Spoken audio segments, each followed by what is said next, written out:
দুনিয়ার মধ্যে আমার কাছে সবচাইতে তিনটা জিনিস বেশি প্রিয়। আল্লাহর রাসূল বললেন, আত-তাআম, হালাল খাবার আমি নবীর কাছে বেশি প্রিয়। হালাল খাবার। ওয়াত-তিব, আমি নবীর কাছে সুগন্ধি বেশি প্রিয়, আতর বেশি প্রিয়। তৃতীয় নম্বর, ওয়ান নিসা, নেককার স্ত্রী আমি রাসূলের কাছে বেশি প্রিয়। আল্লাহ কয়, নবী আমার, আপনার কাছে হালাল প্রিয়, আপনার কাছে সুগন্ধি প্রিয়, আমি আল্লাহ আপনাকে পুরা শরীরটা সুগন্ধি বানায়া দিলাম। আল্লাহ যার পছন্দ করে এমন মানুষ দিনের জন্য রক্ত দিছে। আমরাও মাঝে মধ্যে রক্ত দিই, তবে দিনের জন্য না, ঠিক কিনা? মাঝে মাঝে আমরা জীবন দেওয়ার জন্য রেডি হয়ে যাই, তবে কিসের জন্য না? দিনের জন্য না। কেন? আপনারা রাগ হয় না? সাহাবারা দিনের জন্য জীবন দিছে, রাসূলের অর্ডার ফলো করতেছে, তাই না?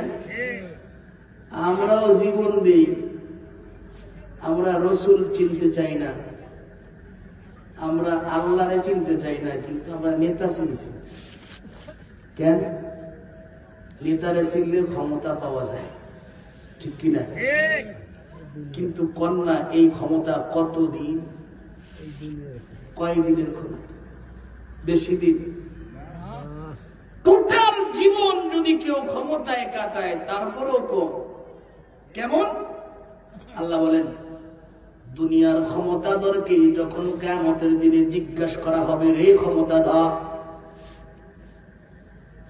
পৃথিবীর মধ্যে সবচাইতে বড় দেশের বাদশাকে যদি প্রশ্ন করা হয়, পৃথিবীর মধ্যে তোমাকে বড় ক্ষমতা দিছিলাম, অনেক দিন পর্যন্ত সুখে কাটাইছো, ঠিক না?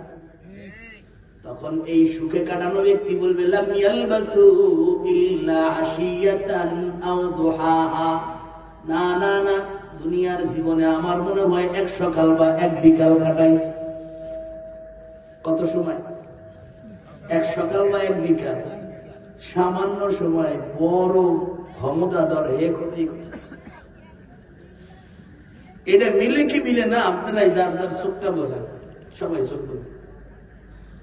যার বয়স 40 বছর হেও চোখ বুঝেন, যার বয়স 60 বছর হেও চোখ বুঝেন, যার বয়স 70 বছর হেও চোখ বুঝেন। চোখটা বুঝছে। এখন একটু ভাবেন, আপনার বয়স যে 60 হয়ে গেছে, 70 হয়েছে, কয়দিন, কত সময় গেল? দেখবেন আপনারে কয়ে দেবে বেশি না। এখন ঠিক নেই, উত্তর পাওয়া গেছে। মনে হয় এদিন ওই তো ছোট ছিলাম, ওই তো খালে উলঙ্গ হয়ে গোসল করছে। এখন 70 বছর জীবন থেকে চলে গেছে, 60 বছর জীবন থেকে চলে গেছে, 50 বছর জীবন থেকে চলে গেছে, 40 বছর জীবন থেকে চলে গেছে। মনে হয় তো ওই তো। ধরে বলেন ঠিক কিনা? এই আর আখিরাতের বিভীষিকাময় অবস্থা দেখলে সব ভুলে যাবে, সব।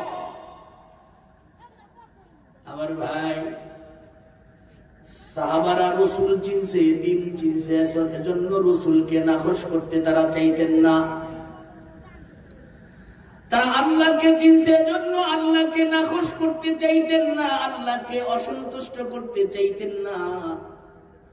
আর আমরা আল্লাহও চিনতে চাই না, রাসূলও চিনতে চাই না, এজন্য আল্লাহ রাসূল কিতে খুশি কিতে বেজার তাও দেখতে চাই না, ঠিক কিনা?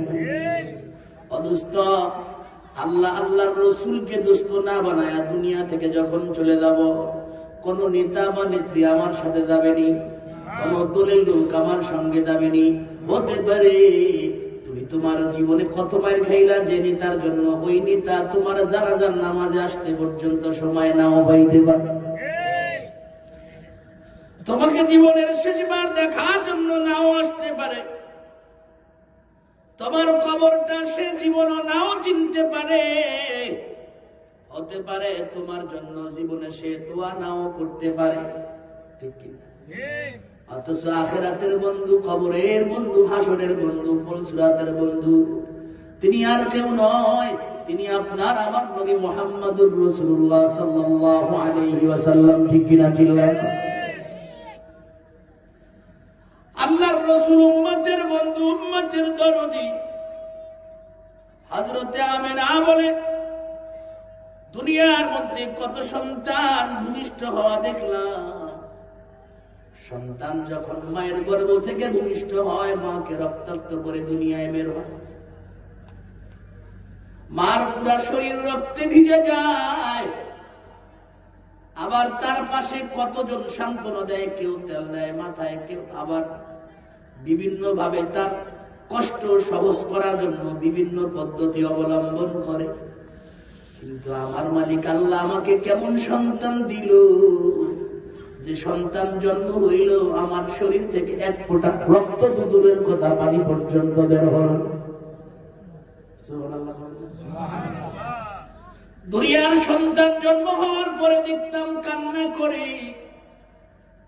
খাবার দেওয়ার আগ পর্যন্ত শুধু কান্নাই করে। কিন্তু আল্লাহ আমাকে কেমন সন্তান দিল, সন্তান দুনিয়ায় আসার পর আমি দেখি আমার সন্তান সিজদারত অবস্থায় আছে। সিজদা অবস্থায় থাকিয়া কি যেন গুনগুন করে, কি যেন গুনগুন করে বলে। আমেনা বলেন, আমি কান পেতে শুনলাম, লক্ষ্য করে শুনলাম, আমার মাত্রই নবজাতক সন্তান জন্ম হওয়া সন্তান বলতেছে, রব্বি হাবলি উম্মতি, আল্লাহ আমার উম্মত গুলাকে তুমি মাফ করে দাও। শুধু কি তাই? জন্মের কথা বললাম, মওতের সময় পয়গম্বরের হয়ে গেছে।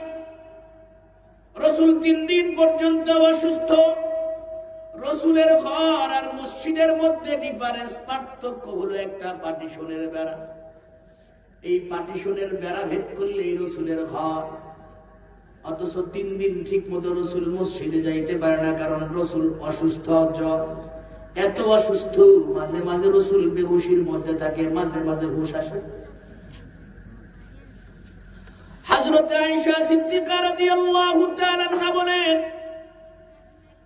পয়গম্বরের জ্বরের কারণে বেহুশ হয়ে যায়, যখনই হুশ আসে আমাকে বলে, আয়েশা তু সালাত সালাত, আয়েশা রে নামাজ নামাজ, নামাজের অবস্থা কি সময় গেছে, আমার পানি দাও, অজুর জন্য আমাকে পানি দাও। আয়েশা রাদিয়াল্লাহু তাআলা আনহা বলেন, আমি যখনই পানির লোটা পয়গম্বরের কাছে আনবো, আনার জন্য যাই, আনিয়া দেখি রাসূল আবার বেহুশ হয়ে গেছে। এমন হালাত চলতেছিল 3 দিন পর্যন্ত। আজকে সকালবেলা 8টা বা 8:30 বা 7:30 বা 9টা, এই সময়টা রাসূলের ইন্তেকাল হয়। যেই দিন রাসূলের ইন্তেকাল হয়, সময়টা এমন সময় ছিল, আল্লাহর রাসূল এমন হালাতে, হযরত আয়েশা সিদ্দিকা রাদিয়াল্লাহু তাআলা আনহা বলেন, আমিও রাসূলের কাছে, হযরতে ফাতেমা ও রাসূলের কাছে। এমন সময় হযরতে জিবরাইল আমিন আলাইহিস সালাম দরওয়াজার সামনে এসে সালাম দিলেন। হযরতে জিবরাইল, রাসূল উত্তর দিলেন।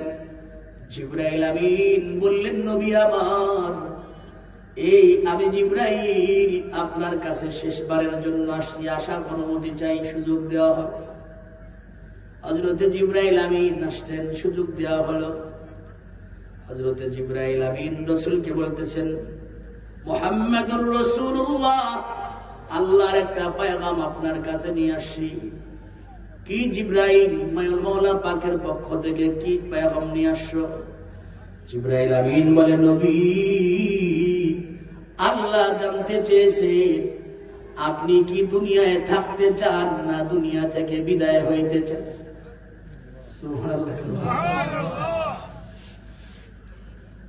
যদি আপনি দুনিয়া থেকে যাইতে চান, তাহলে কিভাবে যাইতে চান?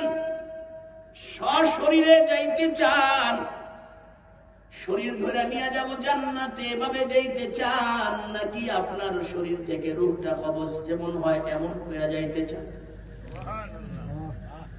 আল্লাহর রাসূল জিবরাইল আমিনকে বলে, জিবরাইল রে, কও না আমার উম্মতকে মাওলা পাক কেমন করে দুনিয়া থেকে বিদায় দিবে। সুবহানাল্লাহ। নেতা কারে কও? নেতা কাকে বলে? আর কোন নেতার পিছনে দৌড়ায়? নেতারা যদি 400 মিটার দৌড় দেওয়া হয় তাহলে নেতা স্রোত, পিছনের যারা আছে এখন দেখার সময় নাই, 600 মিটার দৌড় দিয়ে পারবে। বলেন ঠিক কিনা? জিবরাইল কও না, বলো না আমার উম্মতকে আল্লাহ পাক রব্বুল আলামিন কেমন মৃত্যু দিবে। আমি নবী এমন স্বার্থপর নবী নয়, আমার উম্মতকে এক সূরাতে মৃত্যু দিবে। আর আমি নবী সুযোগ পাইয়া সময় পাইয়া ফাঁকি দিয়া আসমানে চলে যাবো, এমন নবী আমি। জিবরাইল আমিন বলতেছে, আল্লাহর রাসূল আপনার উম্মতের তো আজরাইল আলাইহিস সালাতু ওয়াস সালাম জান কবজ করে নিবে। মুহাম্মদুর রাসূলুল্লাহ বললেন, তাহলে আমাকে এরকম জান কবজ করে নিয়ে যাও, আমি জান কবজ করে মৃত্যু চাই, আমি এরকম দুনিয়া থেকে যাইতে চাই না। অদস্ত আল্লাহর রাসূলের মওতের যন্ত্রণা যখন শুরু হয়ে গেল, আল্লাহর রাসূল বারে বারে বলে, ইয়া আয়েশাতু, ইয়া আয়েশাতু, সাকরাতুল মাউতি হাক্কুন, মৃত্যুর যন্ত্রণা সত্য। আল্লাহর রাসূলের মুখমণ্ডল ঘামায়া ঝরঝর করে ঘাম পড়ে। আয়েশাকে বললেন, আয়েশা রে, আমার পাশে একটা পাত্রের মধ্যে পানি দাও, ঠান্ডা পানি দাও। আমার বুকের উপরে মনে হয় পুরা পৃথিবীর পাহাড় গুলা চাপায়, আমার কাছে ঠান্ডা পানি দাও। আয়েশা রাদিয়াল্লাহু তাআলা আনহা বলেন, আমি একটা ঠান্ডা পানির পেয়ালা রাসূলের পাশে দিলাম। আল্লাহর রাসূল বারবার হাত মোবারক পেয়ালার মধ্যে ঢুকায়া পানি দিয়া মুখের মধ্যে বারবার পানি দেয়, ঠিক, কিন্তু তারপরে মুখটা ঘামাচ্ছে। রে বন্ধু, মৌতের যন্ত্রণা সত্য। মৌতের যন্ত্রণা যখন শুরু হয়, আল্লাহর রাসূল সহ্য করতে পারে না। আল্লাহর রাসূল বুঝায়া দিলেন, উম্মত রে, উম্মত, মৌতের যন্ত্রণা বড় কঠিন। এই মৌতের যন্ত্রণা যদি পুরা পৃথিবীকে ভাগ করে দেওয়া হতো, পুরা পৃথিবী এই মৌতের যন্ত্রণা অবস্থা বেগতিক হয়ে যেত। কথায় কথায় মনে পড়ে যায়, হযরতে ঈসা আলাইহিস সালাতু ওয়াস সালাম রওনা করছেন মরুভূমি দিয়ে, হাঁটতেছে, হঠাৎ করে তার পায়ের সঙ্গে বড় একটা মাথার খুলি পায়ে বেজে গেল। হযরতে ঈসা আলাইহিস সালাতু ওয়াস সালাম তাকায় দেখে মাথার খুলি, বড় একটা মাথার খুলি। মাথার খুলি দেখে উনি বুঝছেন এটা স্বাভাবিক মানুষের মাথার খুলি না, অনেক বড় মানুষেরই মাথার খুলি। এই জন্য হযরতে ঈসা আলাইহিস সালাতু ওয়াস সালাম মাথার খুলিকে সামনে করে বলল, হে মাথার খুলি, কুম বিইذنিল্লাহ, আল্লাহর হুকুমে জীবিত হয়ে যাও। ঈসা নবীর পাওয়ার আল্লাহ দিয়েছিলেন, আল্লাহর হুকুমে কোনো কিছু, কোনো মুর্দাকে জীবিত করতে বললে জীবিত হয়ে যাইত। হযরতে ঈসা আলাইহিস সালাতু ওয়াস সালাম বলতে দেরি, সঙ্গে সঙ্গে মাথার খুলিওয়ালা জীবিত হয়ে গেছে। জীবিত হয়ে হযরতে ঈসা পয়গম্বরকে সালাম দিতেছে। ঈসা পয়গম্বর উত্তর দিয়া বলল, রে ভাই, তোমার নাম কি? কয়, আমার নাম হলো গিয়া সাম ইবনে নূহ, মানে আমার নাম হলো সাম, বাবার নাম হলো নূহ। বাবার নাম কি? নূহ। আপনারা জানেন হযরতে ঈসা আলাইহিস সালাম, হযরতে নূহ আলাইহিস সালামের 4টা ছেলে ছিল, তার মধ্যে একটা সাম। হযরতে ঈসা আলাইহিস সালাম বললেন, রে সাম, তোমরা তো হযরত ইব্রাহিম পয়গম্বরের আগেকার ছিলা, কিন্তু কও না তোমার মুখের দাড়িগুলা কেমন করে পাকলো, মাথার চুল কেমন করে পাকলো? কারণ হযরত ইব্রাহিম পয়গম্বরের আগে কোনো চুল পাকা, দাড়ি পাকার কোনো দস্তুর ছিল না, নিয়মই ছিল না। যেরকম ফিরাউন পানিতে ডুবে মরার আগে, কোন মানুষ পানিতে ডুবলে মারা গেলে আর কোন সময় ভাসত না, কিন্তু ফিরাউন পানিতে ডুবার পর সম্প্রদায় কয় আমার আল্লাহ পানির দেশের মধ্যে যোগাযোগ করতে গেছে, মরে ফিরাউনের অনুসারীরা কয় আমার আল্লাহ পানির নিচে একটা জগৎ আছে, এই জগতের লোকের সঙ্গে দেয়া সাক্ষাৎ করতে আছে। আল্লাহ কয় কেমন দেখা হইতেছে? আমি আল্লাহ দেখায় দিলাম। ফিরাউন এখন পানির দেওয়া সরছে। হযরত ঈসা পয়গম্বর বললেন, রে সাম ভাই, কও না তোমার মুখের দাড়িগুলা, তোমার মাথার চুলগুলা কেমন করে পাকলো?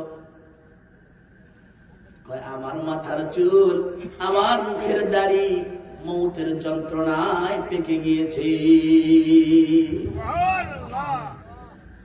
বিভিন্ন কথা হলো, দীর্ঘ কথার পর হযরত ঈসা আলাইহিস সালাতু ওয়াস সালাম বললেন, রে ভাই সাম, দুনিয়ায় কি বাঁচতে চাওয়ার কিছু? এলে আমি আল্লাহর কাছে দরখাস্ত করি। হযরত সাম বলে, পয়গম্বর কন্যা, তার আগে আমি দুনিয়ায় যদি বেঁচে থাকি তাহলে কি আবার আগের মতো মরা লাগবে? তাইলে মাফও চাই, দোয়াও চাই, আমি আর দুনিয়ায় থাকতে চাই। অবন্ধুর সামনে কিন্তু এমন মরুতের কষ্ট আমাদের আছে, জোরে বলেন আছে কি নাই? আরো জোরে বলেন আছে কি নাই? মরা লাগবে না এমন কোন মানুষ আসেনি? মনে কয় মরা লাগবে না, কিন্তু বাস্তবে না মরে পারা যাবে না। মনে কোন সময় কয় না তুমি মারা যাবা।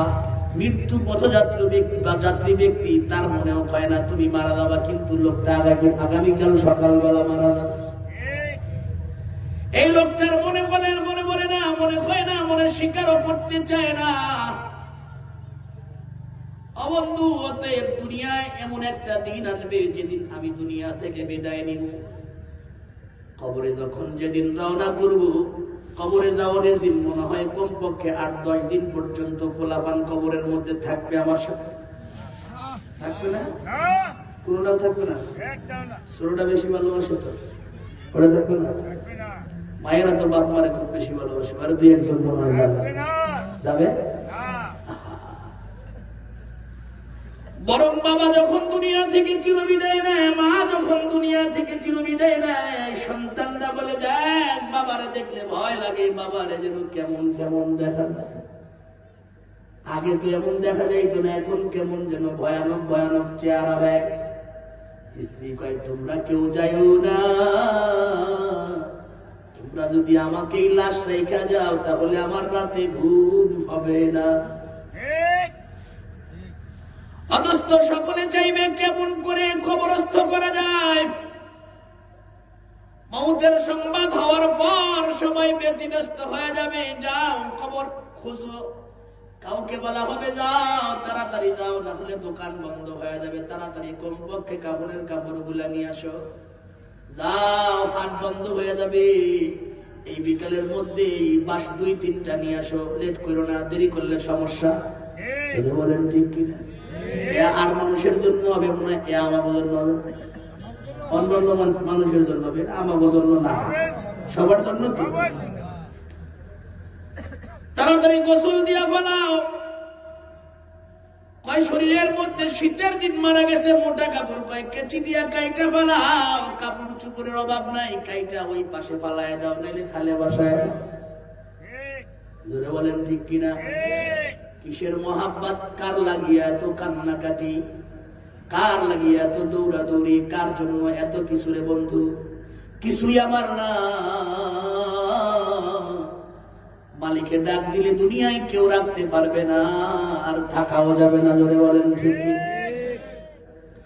এত কিছু করলাম, জীবন যৌবন সব নষ্ট করলাম, আমার আল্লাহ তার ঘর থেকে ডাক দেয়, হাইয়া আলাস সালাহ, রে যুবক আয় নামাজের জন্য আয়, রে যুবক হাইয়া আলাল ফালাহ, কল্যাণের জন্য আয়। আল্লাহ নামাজের জন্য ঘর থেকে, আল্লাহর ঘর থেকে ডাক দেয়, হাইয়া আলাল ফালাহ, ও আমার বান্দি রে, দুনিয়ার কালবাস রেখা আমি আল্লাহর কুদরতি কদমে সেজদা, এখানেই শান্তি পাবে। এটার মধ্যে সফলতা আছে? না না, তুমি দুনিয়ার কোন কাজে ব্যস্ত তার মধ্যে সফলতা নাই। আমি আল্লাহর কুদরতি কদমে সেজদা আসো, সফলতা পাইবা। আল্লাহ কই নিয়মিত আমি প্রতিদিন আমার ঘর থেকে আমি আমার পেদা মুয়াজ্জিন দিয়া ডাক দিই, আমার পেদা মুয়াজ্জিন দিয়া ডাক দিই, ডাক দেয় দেখো মুয়াজ্জিন না, আমি আল্লাহর কুদরতি জবান তার সঙ্গে লেগে থাকি। অতএব তোমাকে এত টাকা ডাকলাম, প্রতিদিন 5 বার ডাকি, এমন মাস গেল, বছর গেল, যুগ গেল, জীবন গেল, আইলি না, আইলি না। যাদেরকে ভালো রাখার জন্য দুনিয়ায় আমাকে ভুললি, যাদেরকে দুনিয়ায় পদ পদবি দেওয়ার জন্য, পজিশন ঠিক রাখার জন্য আমি আল্লাহকে ভুলে গেলি। ও বন্ধুরে, 3টা কাপড়ের কাপড় দিয়া প্যাকেট বানাইয়া, মা বোনদেরকে 5টা প্যাকেট কাপড়ের কাপড় দিয়া প্যাকেট বানাইয়া, যখন ওই 3.5 হাত ঘর, মাটির ঘর, 3.5 হাত লম্বা মাটির ঘরটা 2 হাত গভীর ঘরের মধ্যে রেখে যখন মাথায় বাঁধন দিবে, বুঝাইয়া দিবে রে বান্দা আর তোর মাথার শক্তি নাই, মাথার শক্তি অফ হয়ে গেছে, পায়ের মধ্যে বাঁধন দিয়ে আল্লাহ বুঝাইয়া দিবে না না, পায়ের মধ্যে আর শক্তি নাই, পায়ের শক্তি শেষ হয়ে গেছে। জোরে বলেন। বুকের মধ্যে, মাজার মধ্যে বাঁধন দিয়ে বুঝাইয়া দিবে না না, তোমার মাজার শক্তি নাই, সর্বশেষ সব শেষ হয়ে গেছে। এই 3 কাপড়ে প্যাকেট বানায়া, মা বোনদেরকে 5 কাপড়ে প্যাকেট বানায়া, ওই মাটির ঘর, ওই ঘরের দিকে লয়া যাইবে, মসজিদের চিরচেনা পালকিতে চড়ায়া, আপন জনেরা পালকির পিছনে পিছনে দৌড় দিবে, আর যারা দূরের আর এই জাতীয় ইজি কাজে বিধিতে তারা হেরা তো পাশেই যাবে না। ধরে যে নিজের নেতার পিছনে পিছনে দৌড়াইয়া আল্লাহরে বলছে, নামাজ ছাড়ছি, রোজা ছাড়ছি, ঘুষ খাইছি, সুদ খাইছি, হারাম খাইছি, জুলুম করছি, যারা বলেন ঠিক কিনা? এত ইদি কাজে বিধি ও যদিও আসে জানাজার নামাজ পর্যন্ত, এরপর দৌড় দিবে আর আল্লাহ। কবরে যখন নিয়ে যাবে রে বন্ধু, আপন জনেরা পিছনে পিছনে যাবে ঠিক, কত মানুষ কত কাজে বিধি, তারা আস্তে সাইড রাস্তা দিয়া চলে যাবে, কবর পর্যন্ত আর যাবে। কবরে নামাইয়া যখন আপন জনেরা, আপন সন্তান বা ভাই তাকে ধইরা কবরের মধ্যে নামাবে, উত্তরে মাথা, দক্ষিণে পা দিয়া শোয়া দিবে।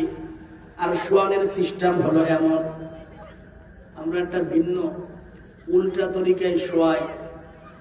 কবরের মধ্যে শোয়ানের সুন্নাত এমন, কাইতয়া ঘুমানো, নাসিতে এমন ঘুমানো সুন্নাত। কেমন ঘুমানো সুন্নাত? জীবিত অবস্থায় যেমন সুন্নাত, মরার পরে এমনই সুন্নাত। মরার ঘুমটা কি অমনই সুন্নাত। ঘুম পড়ায় যখন চলে যাবে,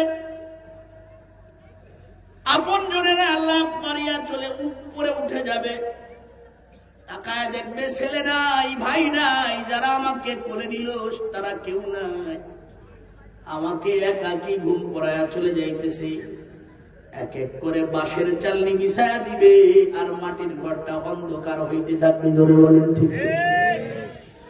তারপরে যখন মাটি দিবে, যতই মাটি দিবে, স্পষ্ট দিনের বেলা সূর্যের কিরণে পুরা পৃথিবীকে আলোক উজ্জ্বল করে রেখেছিল, কিন্তু এমন সময় কবরের উপরে মাটি দিলে পুরা কবরটা অন্ধকারাচ্ছন্ন হয়ে যাবে। ধরে বলেন ঠিক। আমার দোস্ত, অন্ধকার কবরের ভিতরে তাকায় দেখবে কেউ নাই, কেউ নাই, কেউ নাই, আপন বলতে কেউ নাই। আমি চতুর্দিকে তাকায় দেখি অন্ধকার, অন্ধকার, অন্ধকার, চতুর্পাশে মাটি আর পোকামাকড়ের ঘর, কিছু নাই, আপন জনেরা কিছু নাই, কেউ নাই। আমার আপন জনেরা আমাকে কবর দিয়ে 1 পা 2 পা করে করে করে যখন চলে যাবে, রাসূল বলেন 40 কদম চলে যাওয়ার পর দুইজন ফেরেশতা আসবেন মুনকার নাকির। আর হাদিসের মধ্যে পাওয়া যায় এই মুনকার নাকির আসার আগে আরেকটা ফেরেশতা আছে, রোমান ফেরেশতা। এই রোমান ফেরেশতা হলো গিয়া সিল সাফর লাগাইতে, সিল সাফর দিবে, সিল দিবে। এটা মেড ইন চায়না, মানা মেড ইন জাপান না, মেড ইন বাঙালি না, মেড ইন ইন্ডিয়া। এই সিলটা লাগাইতে দুনিয়া থেকে ট্রান্সফার করা হয়েছে, আখিরাতের দিকে রওনা করেছে। মাঝখানে ভায়া হলো খবর আলমে বরজাক। আলমে বরজাকে আসার পর রোমান ফেরেশতারা একটা সিল সাপড় লাগায়া দিবে, আর তাদেরকে বলা হবে এটারে এই সিল লাগায়া দাও, ওইটাকে ওই সিল লাগায়া দাও, যাতে করে পরবর্তী ফেরেশতা আসতে তাকে চিনতে যেন দেরি না হয়। এজন্যই তো রাসূলের সুন্নাত আমার উম্মতকে বাঁচাইতে হবে। এজন্য আমার উম্মতকে সর্বশেষ দিনের ঘুমানটাও আমি রাসূলের সুন্নাতে ঘুম পাড়ায়া দিব। আমি রাসূলের সুন্নাতে ঘুম পাড়ায়া দিও, আমি রাসূলের পাঞ্জাবি পরায়া দিও, আমি রাসূলের সুন্নতি ডান কাতে শোয়া দিও, যেন ফেরেশতারা আয়েশা দেখে আমি রাসূলের সুন্নাত অনুযায়ী ঘুমায়া গেছে, যাতে তারা ওইভাবে সিলটা সাপোর্টটা লাগাইতে পারে। কিন্তু বন্ধুরে, এই সিল সাপোর্ট ওই সমস্ত হারামখোরদের হবে না, যতই তাকে ডান কাতে শোয়ানো হোক না কেন। এই ফেরেশতা আসার আগে গজবের ফেরেশতারা তাকে বাম কাতে ঘুম পাড়ায় দিবে, বাম কাতে ঘুম পাড়ায় দিবে। ডান দিকে কিবলার দিকে মুখ থাকবে না, কিবলার দিকে মুখ থাকবে না। হাজারো উদাহরণ আছে, কতটা উদাহরণ নিবেন। হযরতে বাইজিদ বুস্তামি রাহমাতুল্লাহ আলাইহির দরবারে একজন কাফন চোর রাতের বেলা বাইজিদ বুস্তামি রাহমাতুল্লাহ আলাইহির খানকায় আয়েশা কান্না শুরু করে দিছে। আল্লাহর ওলি বাইজিদ বুস্তামি রাহমাতুল্লাহ আলাইহির খানকায় আয়েশা কান্না করে। কিও বাইজিদ বুস্তামি রাহমাতুল্লাহ আলাইহি বলতেছে, রে কান্না করো কেন? কয় হুজুর, আমি বড় হারামখোর, জীবনে বড় অন্যায় করেছি, হারাম কাজ করেছি, আমার বড় ভয় হইতেছে আল্লাহ কি আমাকে মাফ করবে। পুরো শরীরের মধ্যে ভাইব্রেশন শুরু হয়ে গেছে, কাঁপতেছে, এত ভয়, এত কান্না। হযরতে বাইজিদ বুস্তামি রাহমাতুল্লাহ আলাইহি তো আল্লাহর ওলি, এই কাফন চোরের পরিচয় না জানিয়াও তারপরে বুকের সঙ্গে মিলায় কয়, বাবারে এত কান্না করিস না, একটু বন্ধ কর, কি হইছে বুঝায় কর।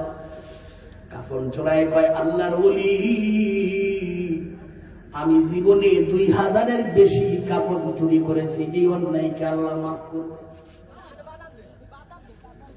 কাজটা কি একদিনেই করেছো? কয় না, আমি কামাই শুরু করছি কাপড় চুরি করে বাজারে বিক্রি করে, এটাই হলো আমার কামাই, রোজগার শুরু হয়ে গেছে। তাহলে আজকে এত গভীর রাত্রে কেন? কয় হুজুর, আজকে আমি আমার অভ্যাস অনুযায়ী আজকে একটা কবর খুঁজলাম। কবর খোঁজার পর যখন বাঁশ উঠাইলাম, কাফন ধরবো, তখন তাকায় দেখি লোকটার মুখ হলো গিয়া বাম কাইতে, পূর্ব দিকে ফিরানো, পশ্চিম দিকে না, কিবলার উল্টা দিকে ফিরানো।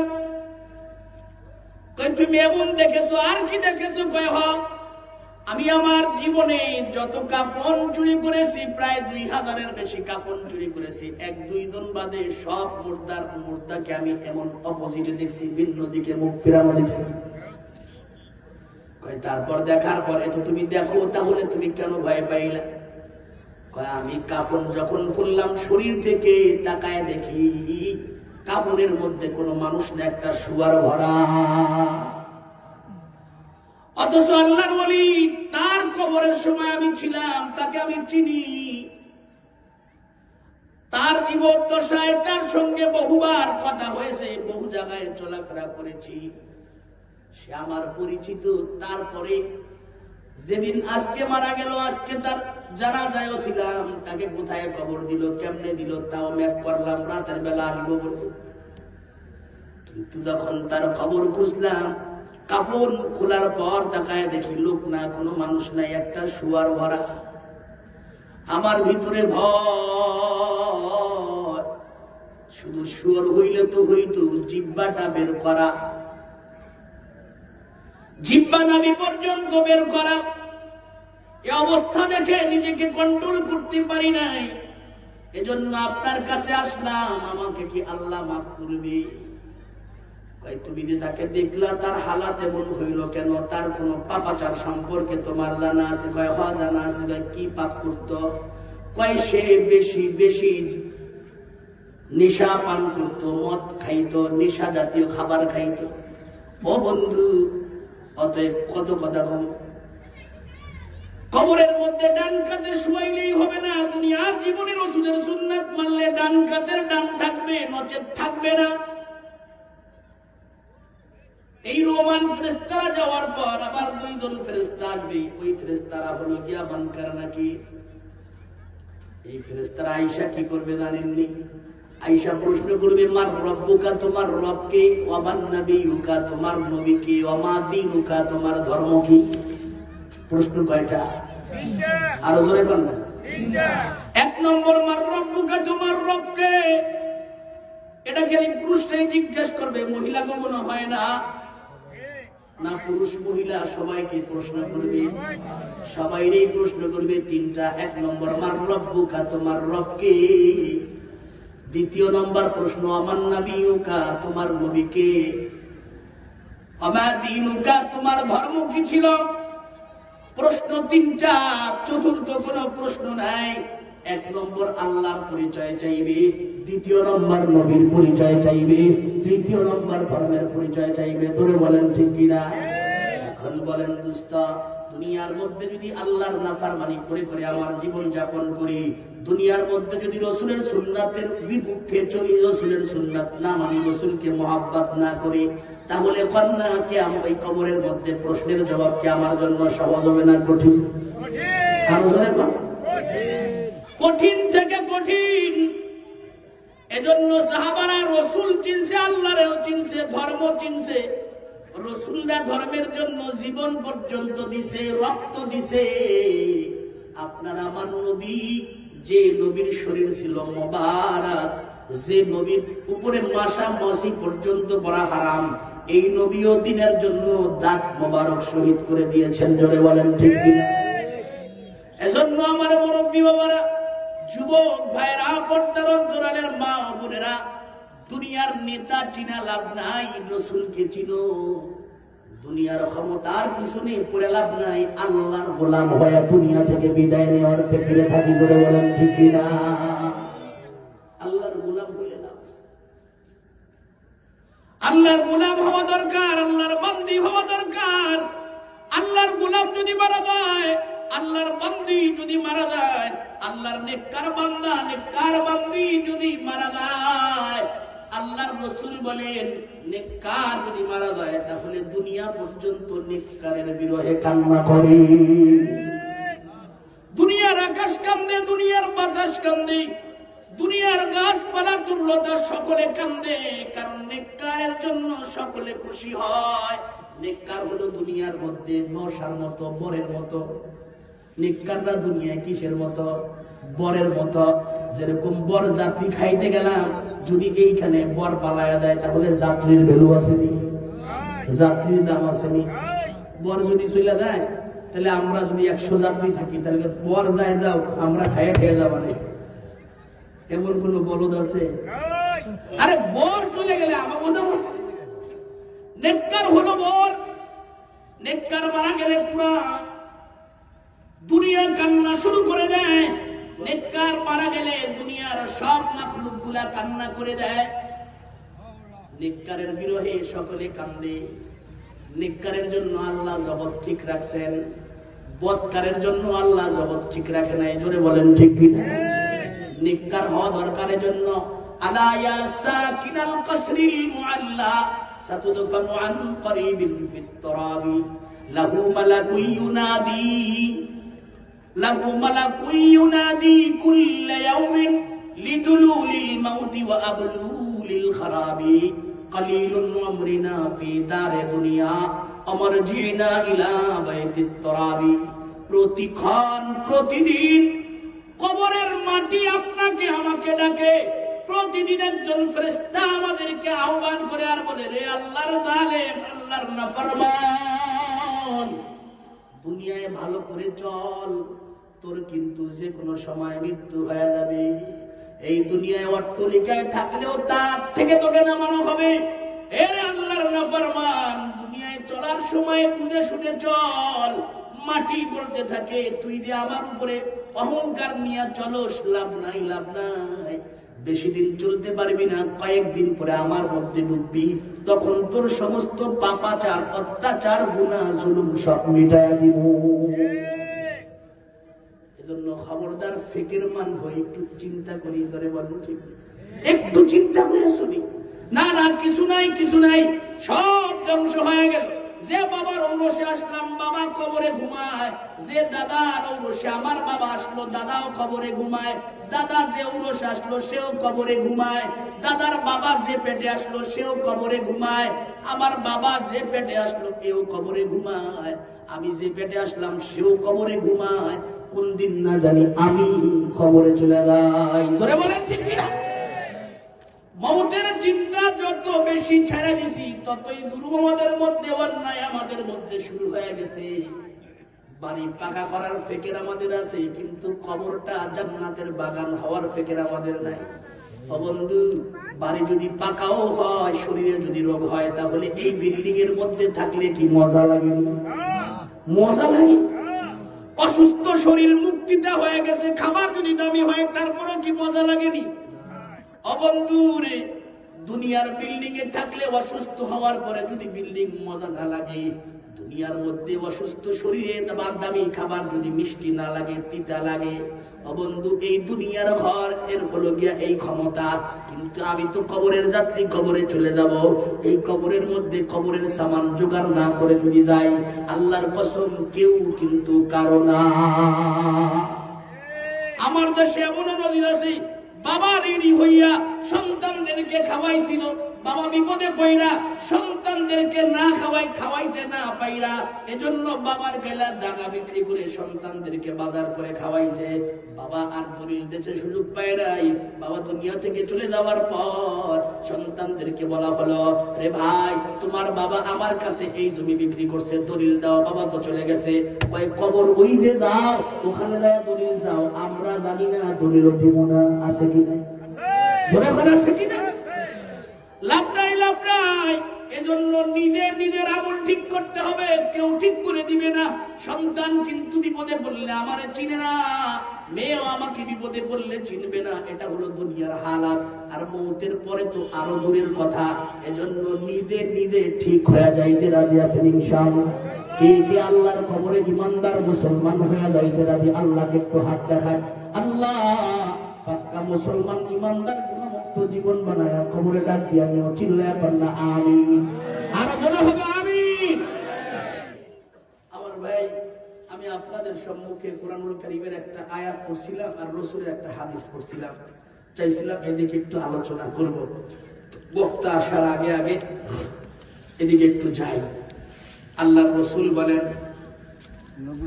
আল মারআতু ইযা সাল্লাত খামসাহা আসামাত শাহরাহা ওয়া তাআত বালাহা তাদখুলনাল ওয়া তাআত বালাহা ওয়া হাফিজাত ফারজাহা। মানুষ উৎপাদন হওয়ার মেশিন, গোডাউন হলো মা জাতি। জোরে বলেন ঠিক জানি? মানুষ উৎপাদন হওয়ার গোডাউন কি? মায়ের জাতি। মা যদি ভালো হয়, সন্তান অনেকটাই ভালো হয়। এমন ইতিহাস আছে, বাবা খারাপ কিন্তু মা ভালো, এই মার সোহবতের কারণে সন্তান ভালো হয়ে গেছে। আছে না এরকম ইতিহাস? মায়ের কারণে সন্তান ভালো হয়ে গেছে, নবীরা পর্যন্ত। হযরত ইব্রাহিম পয়গম্বরের মা ভালো ছিলেন, বাবা তো কাফের হয়ে পড়ছে। এজন্য মায়ের জাতি ভালো হওয়া দরকার। আল্লাহর রাসূল বললেন, রে মহিলারা, আমাকে যখন জাহান্নামে নেওয়া হলো, জাহান্নাম ঘুরায়া ঘুরায়া জিব্রাইল আমিন আর মিকাইল আমাকে যখন দেখায়, আমি জাহান্নামের পাশ দিয়া যাই, দেখে কিছু মহিলার চুলকে কোটা দিয়া বাঁধাইয়া ঝুলাইয়া রাখছি। আমি জিব্রাইলকে জিজ্ঞেস করলাম, রে জিব্রাইল, কও না এই মহিলা কারা, যাদের চুলকে কোটা দিয়া ঝুলাইয়া রাখছে? চিৎকার মারতেছে, কেউ তার চিৎকারও শুনে না। চুলে ঝুলান্ত, আর যদি তার বডিটা অনেক মোটা হয়, আল্লাহর রাসূল বলেন জাহান্নামীদের বডিটা অনেক মোটা হবে, স্বাস্থ্যটা গজবী স্বাস্থ্য হবে। কয় কেমন গজবী স্বাস্থ্য? পায় জাহান্নামী যদি বসে যায় মা বাইনাল মক্কা ওয়াল মদিনা, মক্কা এবং মদিনার মাঝখানে যতটা জায়গা অতটা জায়গাটা পূর্ণ হয়ে যাবে জাহান্নামী বসে গেলে। অথচ মক্কা থেকে মদিনার দূরত্ব 350 থেকে 400 কিলোমিটার। এত বড় গজবী দেহ আল্লাহ তাআলা জাহান্নামীদেরকে দিবেন। এই মহিলাকে যদি চুল ঝুলায় রাখা হয় অবস্থা কি? জিব্রাইল আমিনকে বলে, রে জিব্রাইল, এদের আত্মচিৎকার তো আর সহ্য হয় না। এই মহিলা কারা?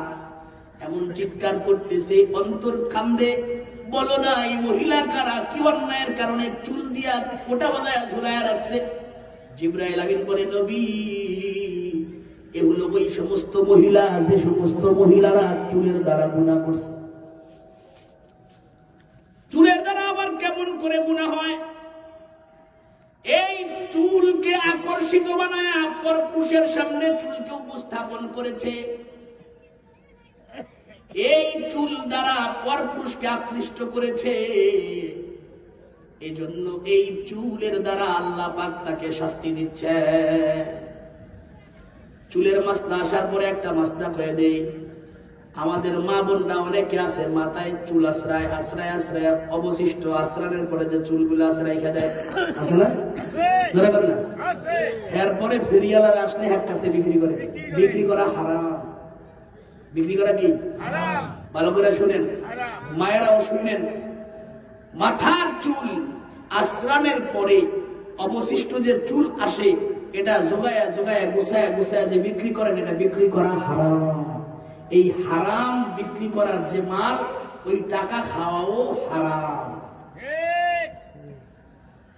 হযরত জিবরাইল আমিন বললেন, পয়গম্বরেরা চুলের দ্বারা গুনাহ করে।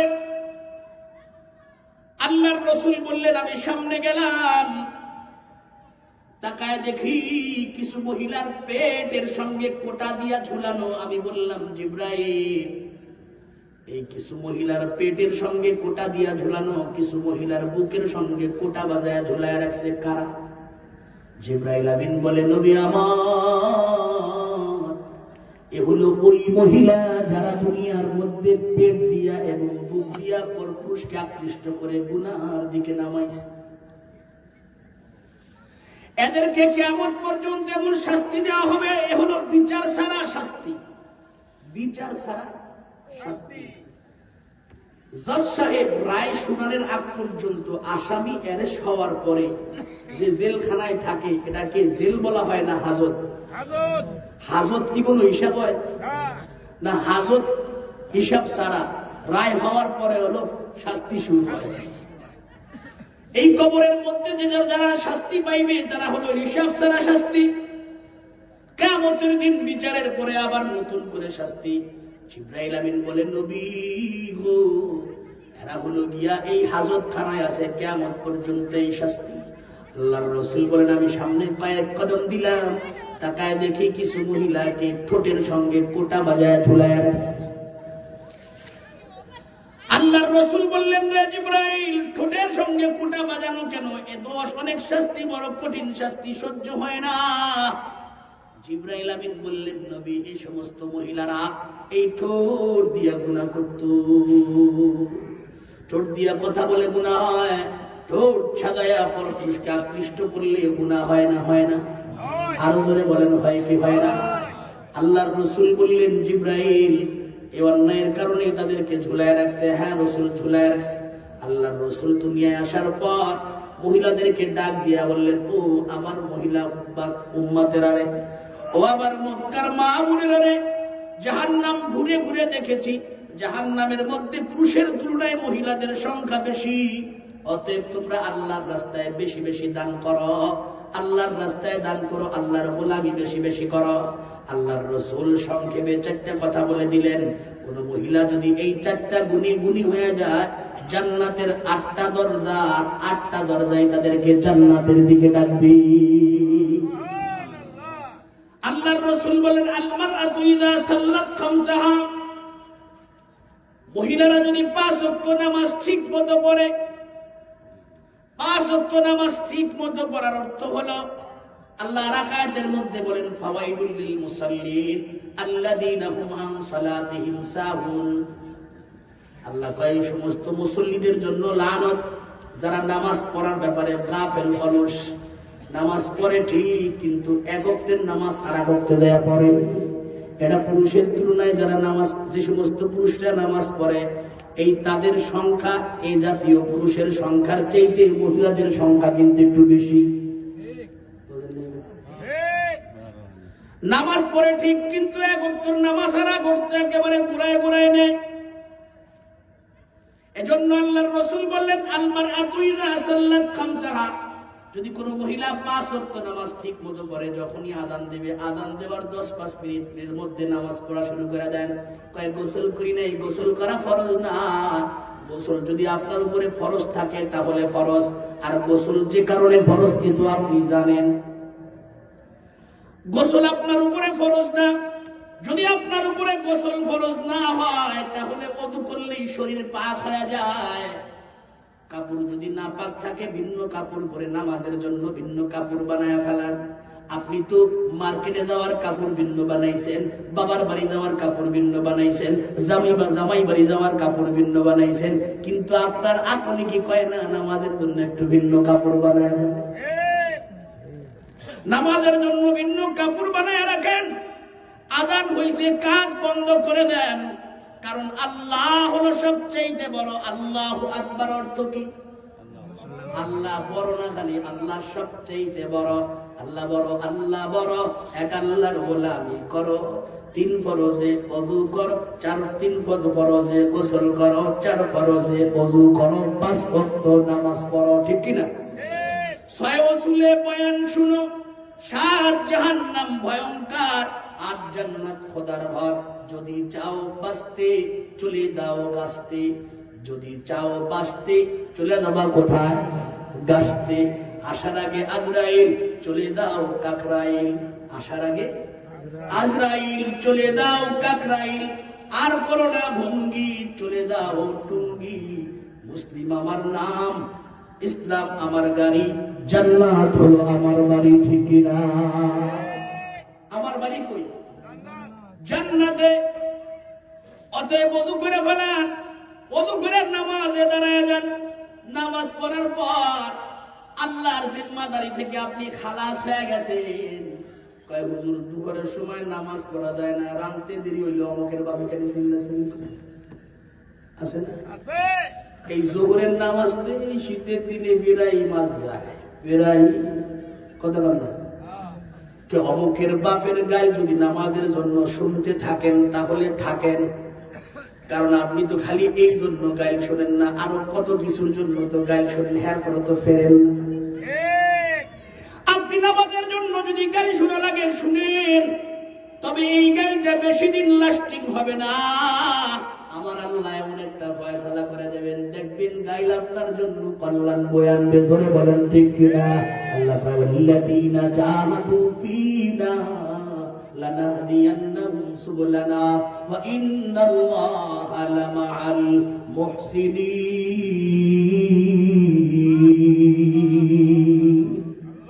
মায়েরা যদি ইমানদার হয়, নামাজি হয়ে যায়, খোদার কসম এই দেশের সব মায়েরা বোনেরা যদি নামাজি হয়ে যায়, তাহলে দেখবেন এই মা বোনরা রাস্তাঘাটে বেপরদায় বের হবে। প্রকৃত নামাজি যে, তার অন্তরের মধ্যে মাওলার ভয়, আল্লাহর ভয় আছে, এই মহিলা স্বামীরে কষ্ট দিতে পারে না। ধরে বলেন ঠিক কিনা? আল্লাহর রাসূল বললেন আল মারআতু সাল্লাত খামসাহা, যদি মহিলারা 5 ওয়াক্ত নামাজ ঠিক মতো পড়ে, প্রত্যেক ওয়াক্ত নামাজ আযানের পর পরেই পড়ে ফেলাবেন। নামাজ যখন পড়বেন দেখবেন নামাজ পড়তে আবার শয়তানে ধোঁকা দেয়। এটা একটু কইয়া দেই, নামাজিরে শয়তানে ধোঁকা দেয়। কেমনে? তাড়াতাড়ি কোনো কাম নাই, দেখবেন রুকু গোনো গোনো সিজদা তাড়াতাড়ি, কথা বলেন ঠিক কি? শয়তানে ধোঁকা দেয়, তাড়াতাড়ি কর, কোনো কাম নাই। যখন দেখবেন তাড়াতাড়ি নামাজ পড়া শুরু করে দিয়েছি, তখন মনে করবেন শয়তান আমার বুঝায়, আমার কোনো কাম নাই। আমি সিজদার রুকু 3 বার কইলাম, রুকুর তাসবিহ 3 বার কইলাম না 2 বার কইলাম, কি কইলাম এত খবর নাই, এত কোনো কে, তাহলে বুঝছি শয়তানের চাইরে দিছি। মনে থাকবে তাজকিরটা? যে নামাজ একটু ঘন ঘন পড়েন, রুকুটা ঘন ঘন দেওয়ায় তাড়াতাড়ি তাড়াহুড়া ভিতরে ঢুকায়, এই তাড়াহুড়াটা শয়তানে করে। কে করে? শয়তানে। আর তাড়াহুড়ার নামাজ পড়বো না, রাজি আছি না ইনশাআল্লাহ? দ্বিতীয় নম্বর, যখন তাড়াহুড়া থাকবে না, শয়তান আরেকটা ধোঁকা দেয়। কেমন? তখন আস্তে আস্তে নামাজ, ধীরে ধীরে নামাজ যখন পড়বো, শয়তান মনের ভিতরে ঢুকাই দিবে, দেখো মানুষ আমারে কবে নেই, কি সুন্দর নামাজ পড়তেছে, আস্তে আস্তে লোকটা মনে হয় পরহেজগার। ভিতরে আসেনি এমন কথা বল না? আরে ভাই, রোগের রূপ তো বইতে হবে, আসেনি। এইটা শয়তানের দ্বিতীয় নম্বর ধোঁকা। এটা কি শয়তানের দ্বিতীয় নম্বর ধোঁকা? ওই দিকে তাড়াতাড়ি করে ভাবছি ভুলাইয়া ঠুলাইয়া মোটামুটি নামাজ রে কাঁচাই গুছাইয়া গুছাইয়া ছেড়ে দেবো, এই নামাজ আল্লাহ কবে নিলাম না, যা ধুইতে গেছে, পায়খানা করছে, কেতাই ধুইতে গেছে, কিন্তু এক জায়গা ধুইতে দেয়া 4 জায়গা জড়াইছে তাড়াহুড়ার কারণে। তো এমন তাড়াহুড়া করে নামাজ পড়লে নামাজ তো হয় নাই। এক জায়গায় রুকুতে তাসবিহ কইতে পারে নাই, আর এক জায়গায় সিজদা একবার কইছে, এও এক জায়গায় ঠিক হইছে, আর এক জায়গায় ব্যায়াম করছে, হয় নাই। এভাবে নামাজ হইছে। তো শয়তানের ধোঁকা তো মুসল্লি বুঝছে, এজন্য মুসল্লি আস্তে আস্তে পড়ে। এখন যখন দেখছে আস্তে আস্তে পড়ে, শয়তান কয় পারলাম না, তখন আর একটা দিই, এই ঢুকছে। যখন এরকম খেয়াল আসবে, মনে করবেন শয়তান আমার দ্বিতীয় ধোঁকা দিছে। ওটা ভুল। আমি আল্লাহর জন্য নামাজ পড়ি, কে মুসল্লি বললো, কে কি বললো না বললো, ওটা আমার কিছু আসে যাবে না। এটা যখন আমি ছুটে যাব, তখন শয়তান আর একটা ধোঁকা দিবে। ওই ধোঁকা হলো গিয়া, আমি মুসল্লি, আমি নামাজি, আমি ভালো মানুষ, আমক খারাপ কথা বল না। নামাজ কালাম পরে আর কয় এই নামাজি তো ভালো নেই, দেখবেন তমক খারাপ, অমক খারাপ, সবাই খারাপ। এত মানুষ কে মুসল্লি, সব উত্তর দা আছে না কিছু পাবলিক কথা বল না। তখন শয়তান কয়, তুমি ভালো আর সবাই খারাপ, তুমি ভালো আর সবাই খারাপ, খালি এই কইতে তাহলে থাও। কে কেমন কবকে শয়তান কয়, আমি এই কথা তো আল্লাহর কাছে লানত প্রাপ্ত হয়েছি। বুঝলেন এই কথা? শয়তান কয়, আমি এই কামটা কইরে আল্লাহর কাছে অভিশপ্ত হয়েছি, আর কোনো কাম না। আমি কইছি আমি ভালো, সবাই খারাপ। শয়তান কয়, আনা খায়রুম মিনহু, আমি তো আদমের চাইতে ভালো। আল্লাহ কয়, ফাখরুজ ফাইন্নাকা রাজিম, ফাখরুজ মিনহা ফাইন্নাকা রাজিম। তুই ভালো, আদম খারাপ, কেন কইলি জান্নাত থেকে যা, তোর বিতরিত। এটা হলো গিয়া শেষের ধোঁকা। অতএব যখন দেখবেন আমারে খালি আমার মনে ভালো কয় আর সবাই রে খারাপ কয়, তখন বুঝবেন শয়তান আমারে পাইছে। ঠিক আছে নি? ওয়াজ মনে থাকবে তো ইনশাআল্লাহ? থাকবে না? থাকবে না দোস্তরে আমার। তাহলে 1 নম্বর মা বোনদের কাজ, আল্লাহর রাসূল বললেন আল মারআতু সাল্লাত খামসাহা। দ্বিতীয় নম্বর ওয়াসামাত শাহরাহা, রমজানের রোজা রাখা, রমজানের রোজা রাখা। আমি আমার মা বোনদেরকে বলবো, রমজান মাসের রোজা ঠিক মতো রাখবেন ইনশাআল্লাহ। কয় হুজুর সব দিনই ঠিক আছে, যেদিনকে মার্কেট করতে যায় ওদিনকে তো থাকা যায় না। কারণ যে চাপ মার্কেটের, ওই চাপে রোজা নিয়ে গেলে রোজারে কোনোভাবে টিকেন যায় না, ওদিনকে বাদে বাকি সব কয়দিনই থাকি। আসেনি কথা না? আসেনি দোস্তরে আমার? খবরদার, খবরদার। রোজা হলো আল্লাহর জন্য, আল্লাহর জন্য রোজা রাখবো, আল্লাহকে খুশি করার জন্য রোজা রাখবো। মার্কেট আমার কাজ না, মার্কেট হলো গিয়া পুরুষদের কাজ। আমার স্বামী আমারে যা আইনা দিবে, ওটা আমার পছন্দ হোক আর না হোক আমি পড়বো। যখন আমার স্বামী যা আইনা দিবে, ওটা যদি আমি পড়ি, আল্লাহ আমার স্বামীর চয়েসকে আমার চয়েস বানায় দিবে। সুবহানাল্লাহ। বোঝা নাই মনে? বোঝা নাই। একবার ঠকছেন, ধৈর্য ধারণ করছেন। মায়েদেরকে বলি, বোনদেরকে বলি, একবার ঠকছো, ধৈর্য ধারণ করো। মাদেরকে বলি, একবার ঠকছেন, ধৈর্য ধারণ করেন। স্বামী আপনার জন্য পোশাক আনছে, আপনার পছন্দের হয় না। বোনরা বাবা আপনার জন্য পোশাক আনছে,